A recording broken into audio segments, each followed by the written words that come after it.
Today we're going to do Rhodiola Rosea, as you can tell. I bought it from a Chinese supplier. At first, this was really weird, and I've got a great story with this. If you don't know about rhodiola, it's a adaptogen.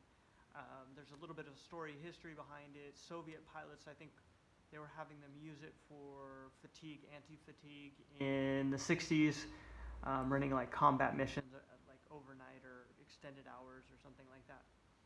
So my little story behind it, and everybody likes a story, so one day I was like, should I try it? I don't know. Nobody talks about it. It's kind of an obscure little herb. I want it for the anti-fatigue effect. I want it for the mental clarity, coming from probably anti-fatigue. And so I was kind of, careful, and I took like half of it. And it's a gel cap, so it kind of sucked. I'd take half of it, and I kind of sucked it out. And then I have to tell you, at the time, I was completely fatigued. I was just like out of it. And it was in the morning, and all of a sudden, I felt this really strong urge to get shit done. I'm like, hey, let's make some videos. Let's do this. So obviously, it kicked off dopamine somehow. Whether that's a byproduct, I don't know. But I was motivated, and I was ready to go. So after still having those like really bad sleepless nights, not sleepless, but waking up a lot, I tried it, like the whole capsule in the morning. Now, the second time I tried it, I tried the whole capsule, and it wasn't as good as the first time. So whatever I was having a problem with the first time was taking care of a lot. The second time I tried it, because I was kind of scared I was going to get like really motivated and not be able to sleep at night. Tried it in the morning. Had a pretty good effect.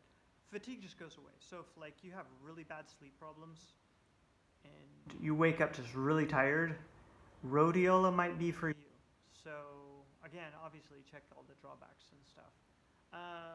Examine says Rhodiola Rosea is an herbal supplement, and it, with adaptogen properties, help to provide general resistance to stress.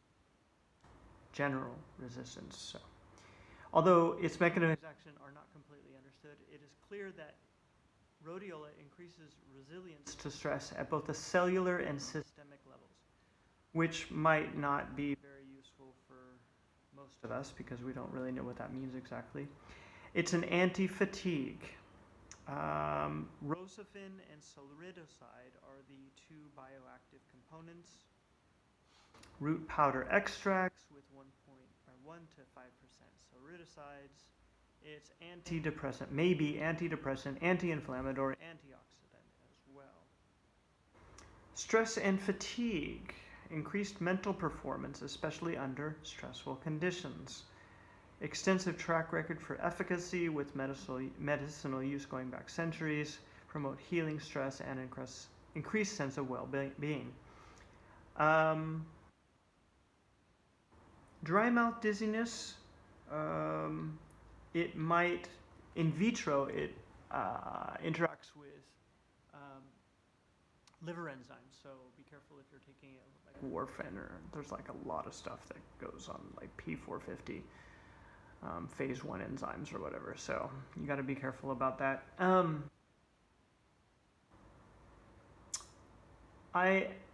As a final note, I want to say that after taking it for a while, I don't think I feel it anymore. I think it only works under stress. It's kind of like ashwagandha, I think. Because if you just take it and you're fine, you're probably not going to feel anything. But if you're like really stressed out and you take it, like I remember one time I was getting pretty tired, and I think I took ashwagandha actually. If you're stressed, it works. So if you're not stressed, you might not feel anything. Keep that in mind. Anyways, it seems to be pretty safe. Main drawbacks, moderate doses. Don't go over the recommended dose. I think they say like 600 milligrams a day, which is what maxed out on this one. Yeah, so this is 580. It's like 600 milligrams a day, so they recommend don't do that because they don't know enough about it. Anyways, hope that helps. See you next time.